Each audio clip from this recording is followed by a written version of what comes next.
पिछले 24 घंटे में उड़ीसा के ऊपर ड्राई वेदर प्रिवेल हुआ है। जो हाईएस्ट मैक्सिमम टेम्परेचर गया है झारसुगुड़ा में 45.4 डिग्री सेल्सियस। इसी के साथ 8 जगहों पे 43 डिग्री सेल्सियस से ऊपर जो है तापमान दर्ज किया गया है। हीट वेव जो है झारसुगुड़ा, संबलपुर और बौद्ध में जो है प्रिवेल हुआ है। वार्म नाइट की कंडीशन जो वो भी हमारा सुंदरगढ़ और बोलांगीर में प्रिवेल हुई है वार्म नाइट। तो अभी जो आने वाले दिनों में जो तापमान है, थोड़ा 3 दिन तक तापमान की कंडीशन ऐसी रहने वाली है, उसके बाद थोड़ा राहत मिलने की संभावना है। बाकी जगहों पे तापमान की बात करें तो मैक्सिमम टेम्परेचर तितलागढ़ में 44 डिग्री सेल्सियस, बौद्ध में 43.8, संबलपुर में भी 43.8, बोलांगीर में 43.7, सुंदरगढ़ में 43.4 और हीराकुद में भी इतना ही है। सोनपुर में 43.2 डिग्री सेल्सियस दर्ज किया गया है। 24 आवर चेंज में बारिपदा और जाजपुर में 2 डिग्री सेल्सियस का चेंज देखा गया है। हीराकुद में -1 डिग्री सेल्सियस, भुवनेश्वर में 0 से 9 डिग्री सेल्सियस, कटक में 0 से 8 डिग्री सेल्सियस का चेंज देखा गया कल के मुकाबले। मैक्सिमम टेम्परेचर के अगर बात करें डिपार्चर की, तो झारसुगुड़ा में 4 से 2 डिग्री सेल्सियस प्लस में डिपार्चर चल रहा है। संबलपुर में 3 से 3 डिग्री सेल्सियस, भुवनेश्वर में -0 से 7 और कटक में -0 से 3 डिग्री सेल्सियस जो डिपार्चर दर्ज किए गए हैं। अब बात करें सिग्निफिकेंट वेदर सिस्टम की, तो अभी आज जो है एक जो ट्रफ लाइन जो है जा रही है, साइक्लोनिक सर्कुलेशन नॉर्थ बांग्लादेश और नेबरहुड में बनी है, वहाँ से नॉर्थ उड़ीसा तक across Gangetic West Bengal at 0.9 kilometre above mean sea level.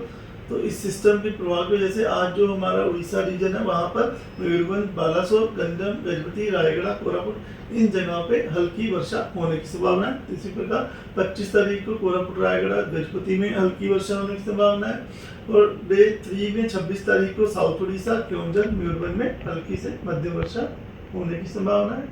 Day 4 में जो साउथ उड़ीसा, मयूरभंज, बालासोर वहाँ पर स्कैटर्ड डिस्ट्रीब्यूशन रह सकता है रेनफॉल का। और सुंदरगढ़, देवगढ़, अनुगुल, डेंटना, क्योंझर, भद्रक इन जिलों में जो है हल्की से मध्यम वर्षा आइसोलेटेड प्लेसेस पे होने की संभावना है। फिर 28 से 30 तारीख तक जो है हमारे जो वेदर है उसमें फेयरली वाइड स्प्रेड रेनफॉल का डिस्ट्रीब्यूशन रहने की संभावना है। जो हल्की से मध्यम वर्षा होने की संभावना है। कई जगह पे डे 5 में हैवी रेनफॉल भी होने की संभावना है। इसमें टेम्परेचर फोरकास्ट की बात करें तो अगले 3 दिन तक टेम्परेचर में ज़्यादा बदलाव नहीं देखा जा सकने की संभावना है। ±2 डिग्री सेल्सियस के अंदर ही बदलाव रहेगा। उसके बाद में तापमान जो है 2 डिग्री से 4 डिग्री सेल्सियस तक अगले 4 दिन तक फॉल करने की संभावना रख रहा है। जो हीट वेव की वार्निंग की बात करें तो आज 24 तारीख को सुंदरगढ़, संबलपुर, बोलांगीर में वार्म नाइट और सुंदरगढ़, झारसुगुड़ा, संबलपुर, सोनपुर, बौद्ध, बोलांगीर में हीट वेव के लिए ऑरेंज वार्निंग, ऑरेंज अलर्ट दिया गया है। बाकी बारगढ़, नुआपाड़ा, कालांडी, अनुगुल, देवगढ़ इन जिलों में हीट वेव आइसोलेटेड में होने की संभावना है, येलो वार्निंग दी गई है। बाकी कोस्टल उड़ीसा, मयूरभंज, क्योंझर, डेंटना इन डिस्ट्रिक्ट्स में hot and humid day condition के लिए येलो अलर्ट दिया गया है। तो डे 2 की बात करें 25 में संबलपुर और बोलांगीर में 2 जगह पे ऑरेंज वार्निंग दी गई है आइसोलेटेड हीट वेव होने की संभावना की वजह से। सुंदरगढ़, झारसुगुड़ा, बारगढ़, सोनपुर, बौद्ध, नुआपाड़ा में हीट वेव आइसोलेटेड प्लेसेस में होने की संभावना की वजह से येलो अलर्ट दिया गया है। कोस्टल उड़ीसा में हॉट एंड ह्यूमिड के लिए येलो वार्निंग दी गई है।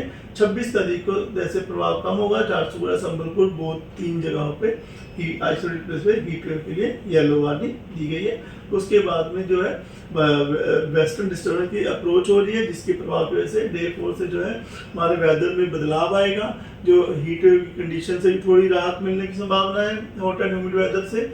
और डे 4 से 27 तारीख को बात करें मयूरभंज, बालासोर, कोरापुट, मलकानगिरी डिस्ट्रिक्ट में gusty सर्दर wind speed 40 to 50 km चलने की संभावना है। आइसोलेटेड थंडरस्टॉर्म में लाइटनिंग हो सकती है। तो इन जगहों पे और बाकी जो आप येलो कलर देख रहे हैं वहां पर उन डिस्ट्रिक्ट गस्टी सर्दर 30 to 40 km रहने की संभावना है। इसमें 28 तारीख को आइसोलेटेड प्लेस में हैवी रेनफॉल भी होने की संभावना है और आइसोलेटेड हेलस्टॉर्म भी हो सकता है। हैवी रेनफॉल में आपका मयूरभंज, क्योंझर, बालासोर, भद्रक और गंजम डिस्ट्रिक्ट है। हेल की संभावना भी इन डिस्ट्रिक्ट में प्लस कोरापुट में है। और isolated thunderstorm, lightning, gusty service 40-50 km रहने की संभावना है। तो जिसकी वजह से जो है येलो वार्निंग अभी तक दी गई है।